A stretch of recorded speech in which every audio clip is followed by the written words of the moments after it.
खेसारी लाल यादव का इतना बेहतरीन गाना है ना, आप गाना सुनते रहिएगा ना तो आपको मन करेगा एक बार आओ गाना सुन लेते हैं। काहे कि ये फुल देसी में दम है, देसी लुक में गाना है। गाना भी इतना बेहतरीन है ना कि आपको सुनने के बाद भी लगेगा कुछ कि हाँ खेसारी लाल यादव ये गाना एक नंबर ला है।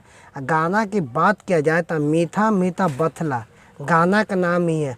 खेसारी लाल यादव का दम पूरा जो लुक है ना, एकदम ढोलक बजाते हुए एकदम पुराना में कैसा आता था कुछ साल पहले गाना, वैसे एक गाना खेसारी लाल यादव बनाए, वो भी अपने चैनल पर लाए खेसारी म्यूजिक वर्ल्ड पर। वो भी खेसारी लाल यादव का चैनल है, ठीक ना। इसमें राइटर की बात किया जाए तो कृष्णा बेदर्दी है, वही कृष्णा बेदर्दी जो खेसारी लाल यादव का गाना देते हैं। उनका भी इतना बेहतरीन गाना आता ना है कि मत पूछिए। और इसी कारण खेसारी लाल यादव का जितना भी गाना आ रहा ना है सब कृष्णा बेदर्दी दे रहे हैं। काहे कि इस गाना के बात किया जाए व्यूज तो थोड़ा कम इस गाना से है, बाकी रील्स में इसमें बहुत ज़्यादा व्यू है।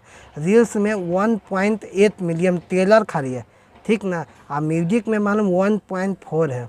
बताइए, इसी कारण कहते हैं खेसारी लाल यादव सबसे पहले ट्रेलर लीड करते हैं, ट्रेलर के बाद अपना फुल गाना डाल देते हैं, ठीक ना। और रील्स में थोड़ा ज़्यादा होगा काहे कि वो शॉर्ट रहता है, ठीक ना। अब गाना में थोड़ा लंबा हो जाता है, इसी कारण कितना आदमी को बोर लगता है सुनते सुनते। और रील्स है कि तुरंत देख लेते हैं। इसी कारण खेसारी लाल यादव का गाना दम सुनिए देखिएगा ना, बहुत बेहतरीन लुक में भी है। गाना की बात माने में कह नहीं सकते हैं।